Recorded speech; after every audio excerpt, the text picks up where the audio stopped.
جنہوں نے اللہ کو بھلا دیا، اللہ نے انہیں ان کی ذاتوں سے بے خبر کر دیا، انہیں اپنے نفع نقصان کا علم نہ رہا، انہیں پتہ ہی نہ رہا کہ ہماری زندگی کا مقصد کیا ہے، مقصود حیات کیا ہے۔ جو لوگ اللہ کو بھول گئے، اللہ فرماتا ہے اللہ نے انہیں ان سے غافل کر دیا۔ اللہ جب کسی سے ناراض ہوتا ہے تو ہدایت چھین لیتا ہے، اسی لیے ہمیں ہر روز ہر نماز کی ہر رکعت میں ہدایت مانگنی ہوتی ہے۔ اہدنا الصراط المستقیم، ہر روز مانگتے ہیں، ہر نماز میں مانگتے ہیں، ہر رکعت میں مانگتے ہیں، اللہ ہمیں ہدایت پہ گامزن رکھنا۔ اللہ جب کسی سے ناراض ہوتا ہے تو ہدایت کے دیے بجھ جاتے ہیں، چراغ ہدایت بجھا دیے جاتے ہیں، اندھیروں میں بھٹکنے لگتا ہے، شیطان اس کو دھوکے میں مبتلا کر دیتا ہے، اسی زندگی کو مقصود زندگی سمجھ لیتا ہے، اس شراب کو آب حیات سمجھ لیتا ہے، اور ساری زندگی بھٹکتے بھٹکتے ایک دن اچانک جب سامنے موت آتی ہے تو پھر آنکھیں کھلتی ہیں، لیکن پھر پچھتانے کا کیا فائدہ۔ تو کہا جو لوگ اللہ سے غافل ہو جاتے ہیں اللہ جل شانہ انہیں ان کی ذاتوں سے بے خبر کر دیتا ہے، وہ خود آشنا بھی نہیں رہتے۔ جو خدا فراموش ہوتے ہیں وہ خود فراموش ہو جاتے ہیں۔ اور مجھے بتاؤ جو خود فراموش ہو جائے اس کے پلے بچا کیا؟ اقبال نے کہا تھا نا، اپنے من میں ڈوب کر پا جا سراغ زندگی، تو میرا نہیں بنتا تو نہ بن، اپنا تو بن۔ اور جو اپنا بھی نہ ہو، جس کو یہ بھی نہ پتا ہو کہ میں ہوں کون، میں کہاں ہوں، میرا مقصد زندگی کیا ہے، مقصد حیات کیا ہے، کھانا پینا اور لذتوں کا حصول، یہ تو چوپائے بھی کرتے ہیں، تو اشرف المخلوقات کاہے کا ہے۔ یہ زندگی تو ان کی بھی ہے کہ وہ اچھا کھاتے ہیں، تم تو ایک پاؤ بھر گوشت کھا لیتے ہو، اور شیر روز ایک ہرن جو ہے کوئی چاٹ جاتا ہے، وہ تیرے سے زیادہ کھاتا ہے، تیرے سے زیادہ طاقتور ہے، ہاتھی کا جسم تیرے سے کہیں بڑا ہے، پرندے ہواؤں میں اڑتے ہیں، مچھلی پانی کی تہوں میں اتر جاتی ہیں، عقاب کی نظروں اور بلندی پرواز کی دیکھنے والی ہوتی ہے، کرگس کہاں سے کہاں تک سونگ لیتی ہے، ان کی قوت شامہ تیرے سے بڑی ہے، لیکن اس کے باوجود بھی افضل تو، اشرف بھی تو، اور اللہ نے اپنی نیابت کا تاج تیرے سر پہ رکھا ہے۔ جب تو اپنے آپ سے ہی آگاہ نہیں ہے تو پھر تو ہے کیا؟ تو راز کن فقاں ہے، اپنی آنکھوں پر عیاں ہو جا، خودی کا رازداں ہو جا، خدا کا ترجمہ ہو جا، خودی میں ڈوب جا غافل، یہ سر زندگانی ہے، نکل کر حلقائے شام و سحر سے جاوداں ہو جا، مسافے زندگی میں سیرت فولاد پیدا کر، شبستان محبت میں حریر و پرنیاں ہو جا، گزر جا بن کے سیلے تند رو کوہ بیاباں سے، گلستان راہ میں آئے تو جوئے نغمہ خاں ہو جا، تیرے علم و محبت کی نہیں ہے انتہا کوئی، نہیں ہے تجھ سے بڑھ کر ساز فطرت میں نوا کو، تو تو مقصود ہے، تو تو مسجود الملائک ہے، فرشتوں کی پیشانی تیرے حضور جھکی ہے، تو اپنے آپ سے آشنا ہی نہیں ہے، تجھے پتہ ہی نہیں کہ تو کون ہے، تجھے آگہی نہیں رہی کہ تو ہے کون، تیری ذات کیا ہے، فرشتے سلامیاں دیں، فرشتوں کی پیشانیاں جھکیں، تو دیکھ تو کھڑا کہاں ہے، کانپتا ہے دل تیرا، اندیشہ طوفان سے کیا، ناخدا تو، بحر تو، کشتی بھی تو، ساحل بھی تو، دیکھ آ کر کوچائے چاکے گریباں میں کبھی، کیس تو، لیلا بھی تو، صحرا بھی تو، محمل بھی تو، وائے ناکامی کہ تو محتاج ساقی ہو گیا، میں بھی تو، مینا بھی تو، مستی بھی تو، حاصل بھی تو، آہ کس کی جستجو آوارہ رکھتی ہے تجھے، راہ تو، راہ رو بھی تو، رہبر بھی تو، منزل بھی تو، بے خبر تو جوہر آئینہ ایام ہے، تو زمانے میں خدا کا آخری پیغام۔ تو سمجھے نہیں کہ تو خدا کو بھول کے سمجھا کہ میری زندگی آزاد ہو گئی، اب میں جو چاہوں کروں، میں خدا کا بھی انکار کر دیا، بھلا دیا اس کو۔ کہا جب خدا کو تو بھولا تو خود کو بھول گیا، زندگی کے مقصد کو تو نے فراموش کر دیا، اب بھٹکتا ہے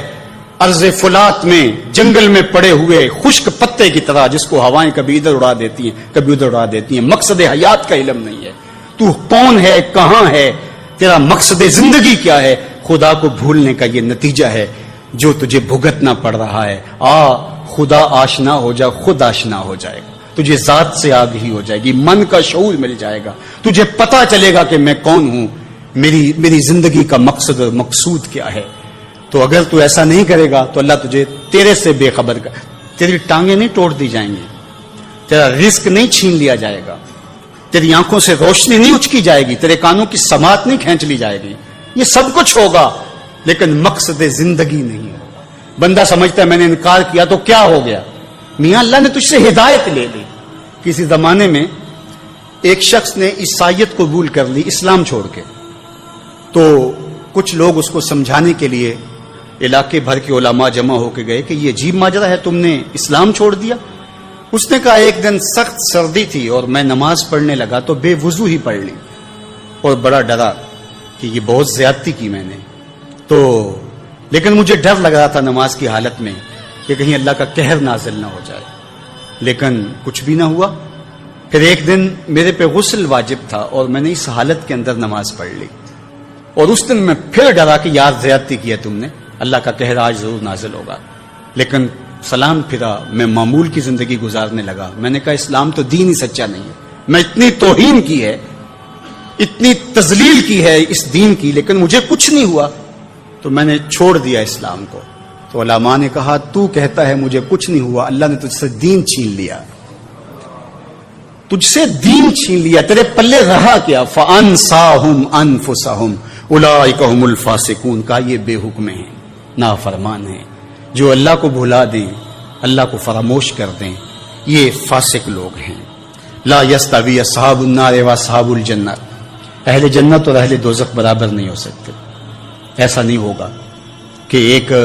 ساری زندگی بدکاریوں میں گزارے اور ایک نیکوکار اللہ کی رضا کی سائے میں زندگی بسر کرے اور قیامت کے دن ایک جگہ کھڑے کر دیے جائیں، ایسے نہیں ہوگا۔ افنجعل المسلمین کالمجرمین، اللہ فرماتا ہم ماننے والوں کو اور مجرموں کو کیا ایک جیسا کریں گے؟ ایسا نہیں ہوگا۔ اللہ تعالیٰ جل شانہ انصاف بھی کرے گا۔ ہاں، جس کو 33% نمبر دے کے پاس کیا جاتا ہے اس کی پوزیشن نہیں ہوتی،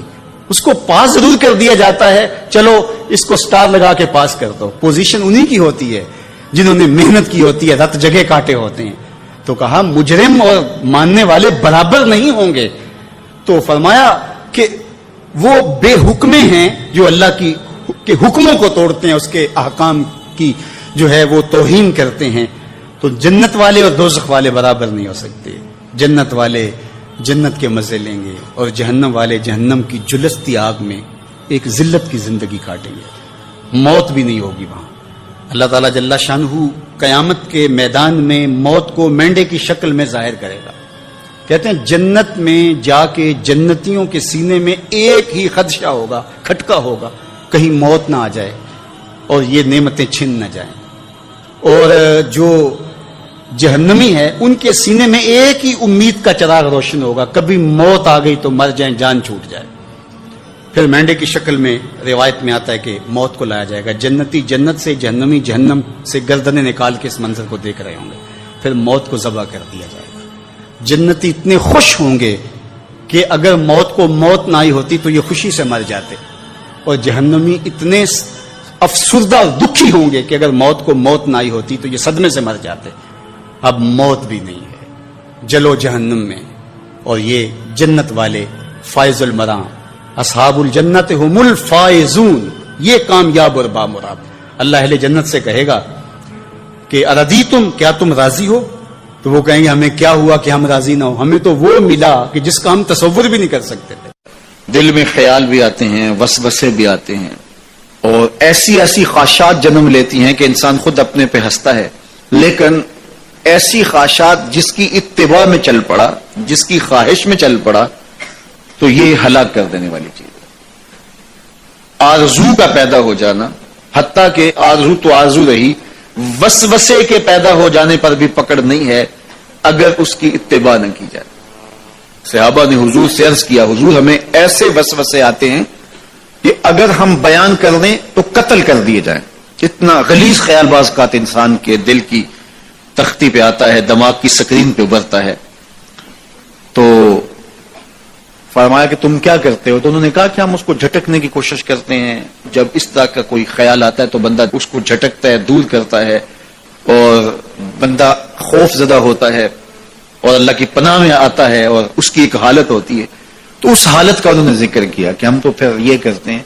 تو فرمایا کہ ذالک صریح الایمان، یہ تمہارے واضح ایمان کی علامت ہے کہ اس وسوسے کے بعد جو تمہاری طبیعت میں بے چینی اور بیزاری پیدا ہوئی، اور اس کو دھکیلنے کے لیے، اس کو خیال سے ہٹانے کے لیے، اس کو تصورات سے دور کرنے کے لیے جو تم نے کوشش کی، یہ تمہارا ایمان تھا جو کھڑا ہوا، اور تم اس سے بچنے کی کوشش کرتے ہو، تو یہ تمہارے ایمان کی علامت ہے۔ تو خالی وسوسہ اگر کتنا ہی غلیظ کیوں نہ ہو، اگر اس وسوسے کو خیال کا حصہ بنا کے اس سوچ کو لذت کا سبب نہ بنا لیا جائے، حتیٰ کہ غیر محرم کے اوپر آپ کی نظر پڑ گئی، تو فرمایا النظرۃ الاولی لک والثانیۃ علیک، جو پہلی نظر تجھے حاصل ہوئی تو وہ تیرے لیے ہے، لیکن اگر تو نے نظر کا تتبع کیا اور پھر تیری نظر نے دوبارہ پیچھا کیا تو وہ تیرے اوپر وبال بن جائے گی۔ تو خواہش کا، وسوسے کا اور کسی ایسی چیز کا دل اور دماغ کی سکرین پہ ابھرنا اور خیال پیدا ہو جانا یہ کوئی بات نہیں ہے۔ انسانی زندگی کے اندر کتنے ہزار خیالات جو ہے وہ انسان کے دماغ میں جو ہے وہ پیدا ہوتے ہیں اور پیدا ہو کر کے مٹتے ہیں، پھر نئے پیدا ہوتے ہیں۔ کبھی بھی انسان کا دماغ خالی نہیں رہتا، ہر وقت سوچتا ہے۔ آپ اگر یہ طے کر لیں کہ میں کچھ نہیں سوچنا تو یہ سوچ رہے ہوں گے کہ میں کچھ نہیں سوچنا، یہ کبھی ہو